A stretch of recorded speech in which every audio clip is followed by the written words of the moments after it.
Want me to give you the Brent Key answers here? Did you guys see that from Georgia Tech this week? Like, yes, no. We worked hard, practiced hard. Rece, you've been to some of the most loud, passionate college football environments in the country. What have you noticed, at least so far, that kind of separates Knoxville from those places? I think the last 2 times we were here, there was a hunger to snap a streak. I think Florida had won, it was only 5, but they'd won 16 of 17, I think. Alabama had won, I think, 15 in a row. And so there was a confidence, but it was also a hunger that really ratcheted up the environment and the noise. I kind of sense a similar type thing with Georgia, with the way Georgia's really had Tennessee's number over the last 8 years. I sense that same thing Saturday. So, I mean, I think that type of thing often lends itself to having really passionate, loud, intense crowds. Mr. Rece, nice to meet you, sir. Carlos Lopez with Vamos Vols. I'm the play-by-play broadcaster for Tennessee football. I've seen some of the stuff, seen some of your work on the social medias. I appreciate it, sir. That means the world. Hey, Vamos Vols is the first experience for the new fan base that we are growing now here in Tennessee and worldwide in Spanish. What message does College Game Day bring to them about being a part of DawgNation? Well, I think we want people to love the sport as much as we do, no matter their background, no matter what the first language is. You know, I think hopefully that we can capture that intensity, that excitement, that love for the game, that appreciation for the history, nostalgia, and tradition, and the appreciation for excellence that you get when you have a rivalry like this. Can we get a Vamos Vols for the brand? Vamos Vols. Thank you, sir. Okay. The new SEC schedules will have 3 set teams. What 3 set rivalries do you want to see for Tennessee?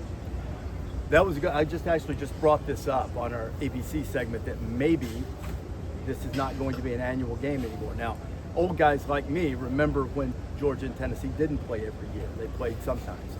But I think for Tennessee, you've got to keep Alabama, because while that's the most important rivalry to Tennessee, you've got to keep Alabama. So that's off the table. That's done. That has to happen. And then after that, I would say probably Florida, because of the disdain. And while I would like to see Georgia, look, you've got to give Vandy a bone, right? I mean, you've got to play the in-state team, and they're good now, and they've improved. Clark Lee's doing an unbelievable job.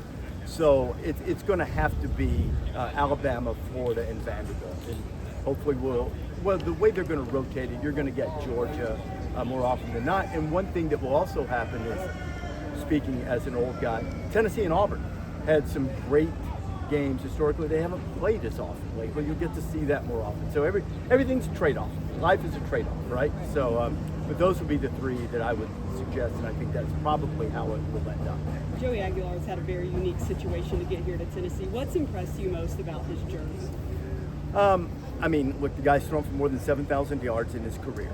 So he clearly is a guy with a lot of experience. He's a quick learner. It's a difficult thing to come in and pick up any offense after spring practice as he did. But because he's played so much, I think probably that helped him in terms of acclimating himself to the offense.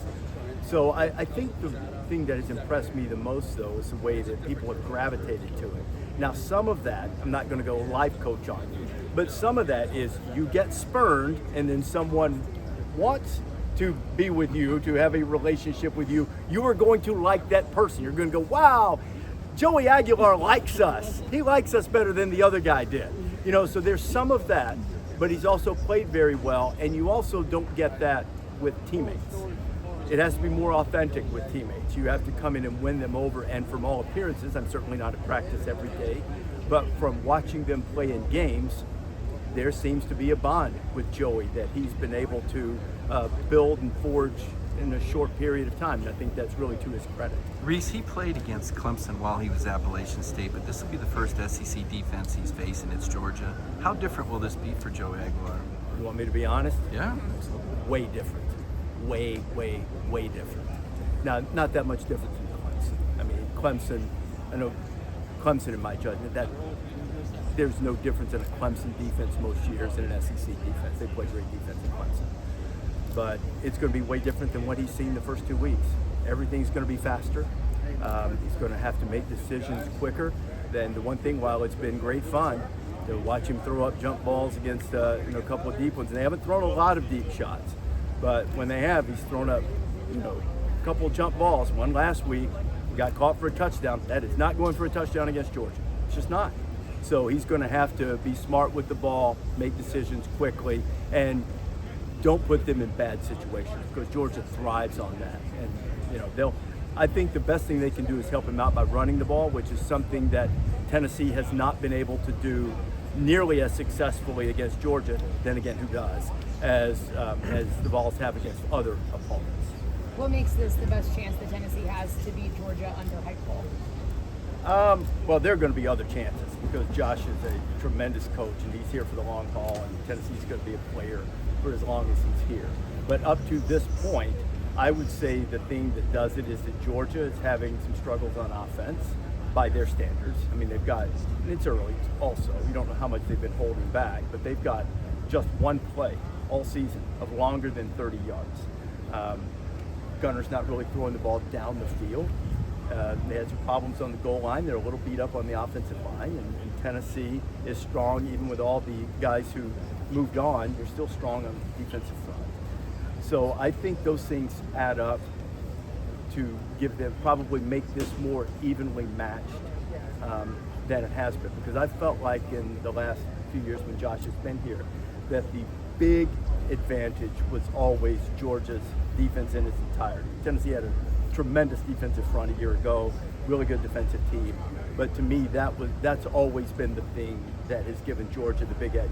Georgia's got a stud defense and guys that are going to be household names maybe by the end of the night tomorrow. I'm not trying to say they're not good, but you don't have the proven commodities yet over there, and combine that with their difficulties by their standards again on offense. They're sluggish-ish start offensively.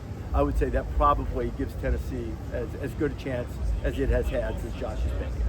Do you feel like the timing at all helps, that it's earlier in the season? I mean, you would think you'd be healthier, but Georgia's already a little beat up on the offensive front, and Tennessee's had some nicks too. So there's probably a little bit of unknown with both quarterbacks. Okay, what is it that? I mean, there's a lot of tape on Aguilar, I know, but not in this system.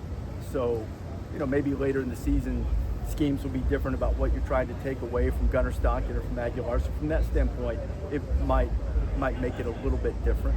Gunner's in his fourth year in the program. Hang on just a second. He's politely waiting. Let me get I'll get right back to you. Outside of Joey, what other player for Tennessee are you expecting to have a big impact? They're going to need their receivers to have a big game because they need. Even though I just said earlier you can't throw it up for grabs, but they'll need Brazel, Matthews, Staley to have big games.